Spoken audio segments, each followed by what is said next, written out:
After an entire week of no sleep, I just watched every single piece of Rick and Morty content ever made to find out how many times the show completely changed how it looked. And from crude web shorts and claymation horror to full anime sword fights and retro pixel art, this show has switched up its animation more than any other series in history. So today I'm breaking down every single time Rick and Morty changed its animation style, starting with where it all began. Before Rick and Morty existed, there was Doc and Marty. Back in 2006, Justin Roiland was frustrated after dealing with copyright issues on another project called House of Cosby's, so he decided to do something bold. He made a short called The Real Animated Adventures of Doc and Marty, a vulgar parody of Back to the Future, and he made it specifically to try to get Universal Studios to send him a cease and desist letter. That was the entire point. All right, Doc, I'm back. I got my boots. I'm excited. Let's go. Let's get out of here. Marty, we have a problem. The time travel car won't start. Oh no! What can we do? The animation in those early shorts looked like someone drew it in 5 minutes on a napkin. The characters were rough, the proportions were all over the place, and the backgrounds barely existed. It had this raw, hand-drawn, sketch-like quality where nothing stayed consistent from one frame to the next. The movements were chaotic and loose, and the whole thing leaned too hard into shock humor to make up for the lack of polish. Roiland did all the voices himself through pure improvisation, and you could tell the whole thing was made on a tiny budget with no rules. People who've gone back and watched them describe the art as looking like it was made by a very talented toddler or a very drunk adult, and honestly, that's the best way to put it. He kept making more Doc and Marty shorts through the early 2010s, each one getting a little more refined, but keeping that same unfiltered energy. The voices for Doc and Marty slowly became what we'd later recognize as Rick and Morty, and the relationship between the characters started to take shape. I thought licking your balls fixes the time car. There isn't time to argue, Marty. He's coming right now. Now get down on your knees and stick your tongue on my balls. Now, these shorts were never meant to be a real show. They were literally just Roiland messing around on Channel 101, a monthly short film festival that Dan Harmon helped create. But the character stuck with him, and the dynamic between the drunk genius and the scared kid kept getting better with every version. When Roiland teamed up with Harmon around 2010, they saw something worth building on. So they cleaned up the characters, changed the names to avoid legal problems, turned Doc into the alcoholic genius Rick Sanchez, and Marty into the anxious teenager Morty Smith, and pitched a proper show to Adult Swim. By the time the official plot aired on December 2nd, 2013, the animation had completely transformed. That janky hand-drawn chaos was gone, replaced by a clean digital 2D puppet rig system built in Toon Boom Harmony. Now lines were cleaner, colors were brighter, and the characters actually looked consistent from scene to scene. Now, it did still have some of that wild energy from the originals, especially in Rick's droopy face and exaggerated burps, but it was clear that this was a real show now. The style took cues from adult cartoons like The Simpsons and Ren and Stimpy, mixing cartoony expressions with a sci-fi multiverse framework that went way beyond the original time travel parody. The pilot looks a little rough compared to later seasons though. The main series animation has changed slowly across every season, and unless you watch episodes side by side, you might miss it. But the differences are real and they do add up over time. In seasons 1 and 2, the show had this slightly rougher look. The outlines were thicker, the colors were flatter, and the characters had a texture to them that felt almost hand-drawn. Rick looked droopier, the shading was basic, and everything had this raw, cartoony energy that matched the show's chaotic tone. The team was working with Toon Boom Harmony, using a vector-based puppet system that let them move characters smoothly, but the overall vibe still felt loose and unpolished in a good way. The show's own style guide called for asymmetrical features on characters to keep them from looking too normal, and that rule gave everything a slightly off-kilter feel that became part of their identity. By season 3, things started to shift. What, you're just gonna listen to this guy now? He's got a giant testicle for a head. He came here in a bubble. For all we know, he could be the David Berkowitz of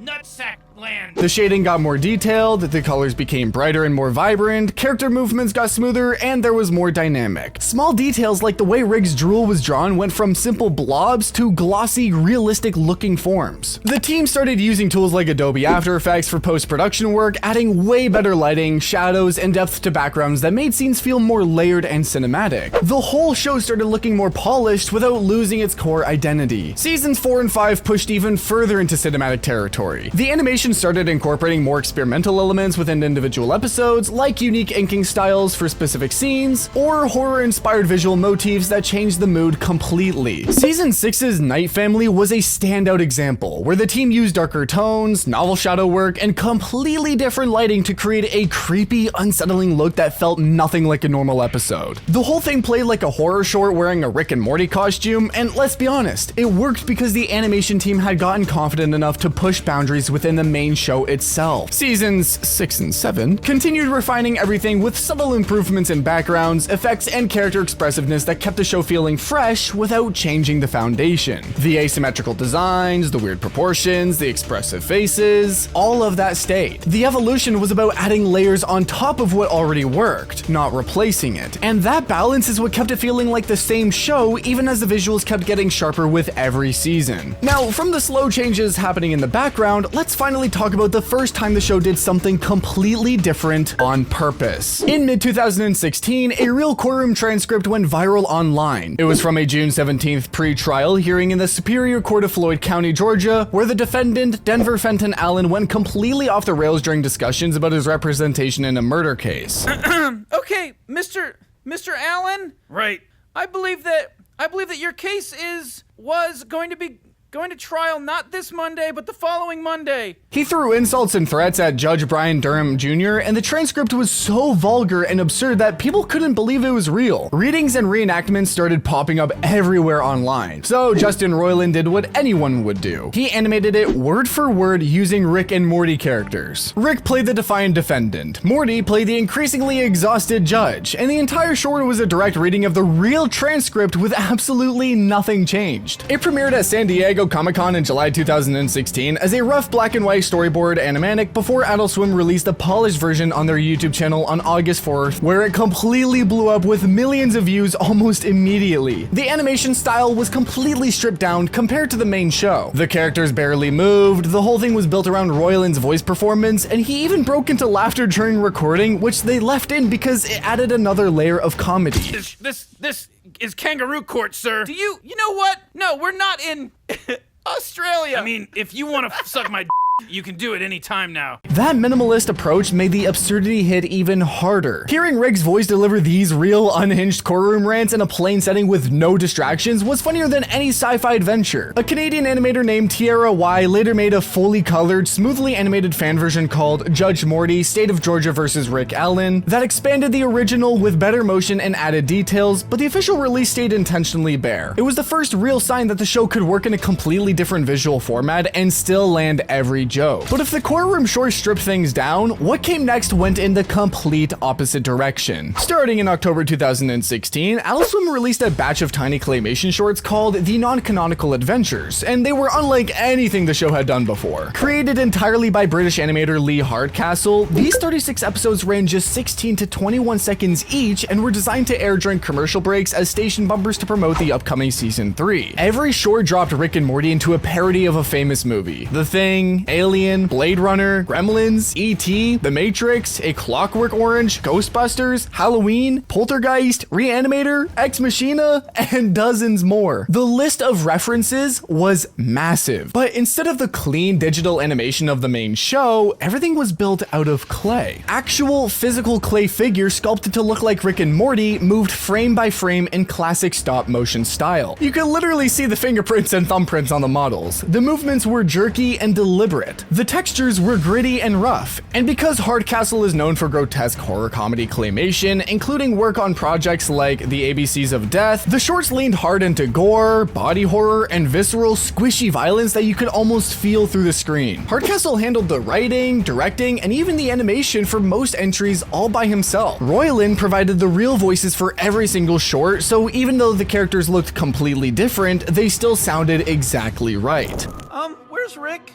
I told you, you're wasting your time talking to her. However, you would not be wasting your time dancing with her. But after all that visceral, squishy horror, the very next project threw sentiment out of the window and handed the pen to 22 different artists at once. The 2017 Exquisite Corpse promo might be the single most insane piece of animation the show has ever produced. Released in July 2017 to hype the season 3 premiere, this 3.5-minute short was directed by Matt Taylor at Titmouse Inc. and built around a surrealistic art game from the 1920s where artists created work by adding it to one piece at a time without seeing the full picture. 22 different animators from around the world each got the last frame of the previous artist segment and had to continue the story from there. That was the only rule. Feature Rick and Morty and start wherever the last person ended. The artist included names like Nigel Clerk, Greg Sharp, Scorpion Dagger, Sick Animation, Jisoo Kim, Ryan Quincy, and many more, and each one brought a completely different visual style. The result was hallucinogenic, constantly shifting visual trip that jumped between looks every few seconds. One moment it looked like a hand-drawn comic book. The next, it was a gritty old-fashioned cartoon inspired by Ralph Bakshi. Then Claymation, then Monty Python-style paper cutouts, then psychedelic abstract swirls, then Renaissance painting collages from Scorpion Dagger's signature style, then finally back to something completely different again. The story was framed as Morty accidentally triggering an acid trip by dropping a vial on Rick's garage, which gave the whole thing a narrative excuse to be as chaotic as possible. The soundtrack was an instrumental Run the Jewels track from their RTJ3 album that kept the energy pounding through every transition. Now we're getting into the entries that push the show's visual identity even further, and trust me, the experiments from here on only get wilder. The partnership with hip-hop duo Run the Jewels went even further in March 2018 with a full music video of their track Oh Mama. Directed by Juan Meza Leon, who also worked on episodes like The Rick Shank Redemption and Pickle Rick, the video kept the show's puppet rig animation but pushed it harder for the music. Rick and Morty appear in black suits and sunglasses, blasting through aliens, raiding nightclubs, and stealing a glowing briefcase in a fast, chaotic chase. The animation used the same Toon Boom harmony base as the show, but added brighter colors, sharp camera angles, and rapid cuts timed to the beat. The violence also ramped up, with alien gore and explosions far beyond a normal episode. Fans loved it, calling it one of the best visual takes on the characters outside the main series. It showed the animation team could push the style into bolder territory without changing its core. But as polished as the music video was, this next project went in the complete opposite direction. Rough, weird, and proudly Australian. On April Fool's Day 2018, Adult Swim surprised fans with an 11-minute special called Bush World Adventures. It was created by Australian animator Michael Cusack, and it looked nothing like the main show.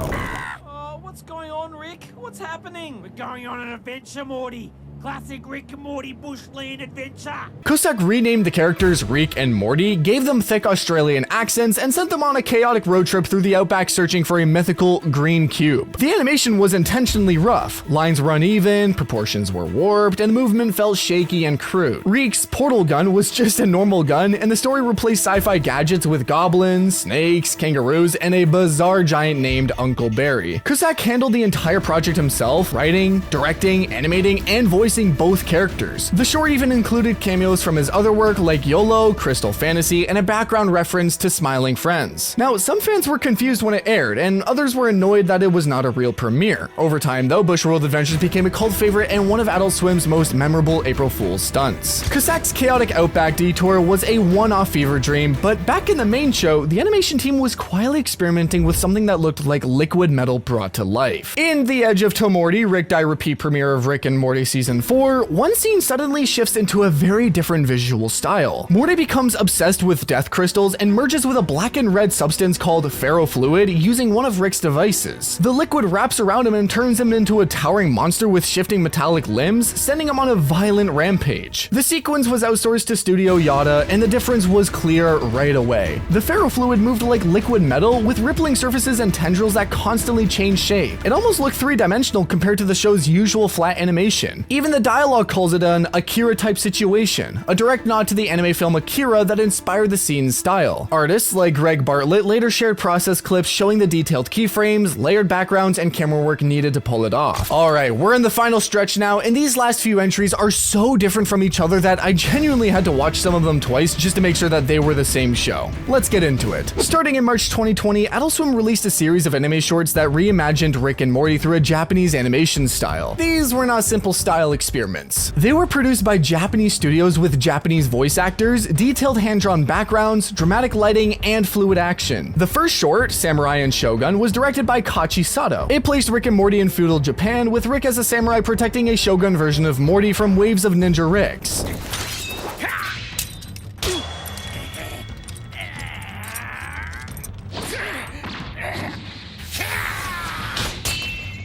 The gritty style and violent sword fights clearly paid tribute to Lone Wolf and Club. Next came Rick and Morty vs. Genocider in July 2020, directed by Takashi Sano and animated by Telecom Animation Film. The story followed Morty hunting a target in Tokyo with explosive battles and anime-style power-ups. In August 2021, Sano returned with Summer Meets God, a more emotional story focused on summer with psychological themes inspired by Neon Genesis and Evangelion. October brought the great yokai battle of Akihabara, directed by Masaru Matsumoto. This mixed yokai folklore with a monster movie opening reminiscent of Godzilla. The run ended with Samurai and Shogun Part 2 November 2021, continuing Sato's samurai story with an even darker finale. Together, the shorts prove the franchise could move into a completely different animation tradition and still feel like Rick and Morty. They also lay the groundwork for something much bigger later on. Those 5 shorts prove that the characters could survive a complete visual transplant, but the next experiment didn't go cinematic. It went retro, going all the way back to 16-bit pixels. In April 2021, pixel artist Paul Robertson released a 17-minute special called The Eternal Nightmare Machine for Rick and Morty. The short turned the characters into a retro video game set inside a corrupted 16-bit world. The story played like an old arcade game, complete with side-scrolling battles, boss fights, health bars, power-ups, and chiptune music inspired by the Super Nintendo Entertainment System era. The flashing effects were so intense that the video even included a photosensitivity warning. Everything was built in pixel art. Blocky sprites, limited color palettes, and frame-by-frame movement mimic classic games like Mortal Kombat and Street Fighter II. Robertson handled the writing, directing, and animation himself, creating something that felt like a full minigame rather than a typical promo. Meanwhile, Justin Roiland provided the voices, keeping the characters recognizable even inside the pixel world. Fans praised it as one of the franchise's most creative experiments, and it remains one of the standout specials released by Adult Swim Online. Robertson's pixel world was a full creative universe on its own, but the main show wasn't done experimenting either, and its next style shift was the simplest and most unexpected one yet. In a Rick Convenient More from Rick and Morty Season 5, one small scene shifts into a completely different style. When Morty falls for Planetina, a Captain Planet parody voiced by Alison Brie, the show briefly drops its usual animation. The romantic montage switches to a childlike crayon-drawn look. The clean digital style disappears and is replaced by wobbly lines, bright colors, and doodles of hearts, flowers, and moons like a teenager sketching in a notebook. The moment only lasts a few seconds, but it works as a visual metaphor for Morty's first crush. Dan Harmon later explained it was meant to capture the feeling of falling in love like a kid again.